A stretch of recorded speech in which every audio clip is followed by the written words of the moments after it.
bonjour à tous, je suis très content de vous retrouver dans cette nouvelle vidéo. Aujourd'hui, c'est une review un petit peu particulière parce que je vais vous parler de deux micros. L'idée de cette vidéo, c'était de faire une prise de batterie mono. Pour ça, j'ai donc sélectionné le micro à ruban actif RNR1 et le micro dynamique Dynacaster DCM6. Je vais commencer par vous décrire le micro qui est devant moi, qui est super chouette.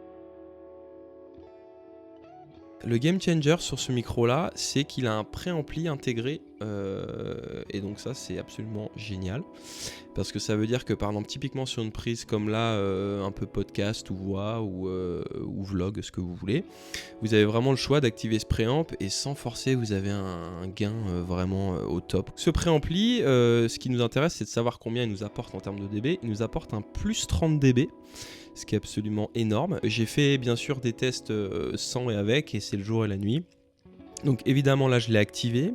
Ce qu'il faut savoir c'est que quand il est activé, il faut allumer l'alimentation fantôme de votre interface audio ou de votre préamp parce qu'il a besoin donc de 48 volts pour pouvoir s'alimenter. Au niveau de la directivité, bien évidemment il est cardioïde, hein. Vous avez un anti-pop intégré dans la capsule du micro, plus la bonnette par-dessus. Je vous assure que là je fais le test, il n'y a absolument aucun traitement. Je m'en suis servi pour repiquer ma grosse caisse. C'est un micro vraiment un peu ce que j'appelle clé en main, c'est-à-dire qu'on le branche, on active le préamp et ça sonne direct. En ce qui concerne un petit peu les caractéristiques techniques du RNR1, donc c'est un micro à ruban actif, ce qui veut dire qu'en fait vous avez besoin d'une alimentation fantôme pour pouvoir le faire fonctionner. Au niveau de la directivité, on est sur une figure en 8, donc on a un filtre coupe bas qu'on peut choisir d'enclencher ou pas. Il a été pensé et conçu plutôt avec Rupert Neve, hein, qu'on présente plus, qui est une icône du son. On sent quand on le voit comme ça ou quand on le prend en main que c'est voilà, une qualité de fabrication incroyable. On sent que tous les matériaux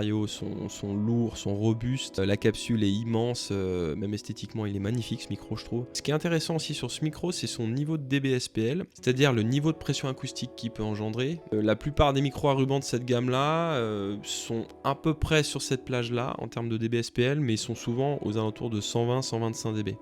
Donc ça nous permet d'enregistrer des instruments avec un volume sonore plus élevé, comme la batterie évidemment dans ce cas là. Vous verrez dans les deux vidéos qui vont suivre, ce sera la même prise de batterie. Seulement dans la première démo, il n'y aura vraiment aucun traitement, ce sera le plus flat possible, avec une alternance des deux micros, à savoir on écoutera en isolé le DCM6 et ensuite le RNR1. Et dans la deuxième prise, vous aurez les deux de suite, sauf qu'il y aura cette fois-ci un traitement avec une EQ, un compresseur et une reverb, pour vous donner une petite idée de ce que ça donne un petit peu plus produit. Je vous fais écouter ces deux petites démos de suite et je vous fais un petit feedback juste après.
Voilà, j'espère que ces deux petites démos vous auront plu et vous auront donné un aperçu du potentiel de ces deux micros. Vraiment, ces deux micros qui matchent super bien ensemble, je trouve. Un micro très transparent, très fidèle avec un spectre très large qui va vraiment prendre l'entièreté du kit, de la batterie, et devant le petit DCM6 qui lui va donner un peu de soutien dans le bas médium. Donc complémentarité parfaite. Alors je vais finir cette review avec la même prise de batterie, mais cette fois je vais la mettre dans le contexte musical, c'est-à-dire que pour l'occasion j'ai écrit un petit morceau que j'ai enregistré à la Strat avec des petits arrangements funky bien sympas. D'ailleurs je remercie d'avance mon pote Adrien BR qui vient poser de la basse sur ce morceau. Donc voilà, j'espère que ça vous plaira. À très vite et je vous laisse donc avec la dernière vidéo mise dans le contexte.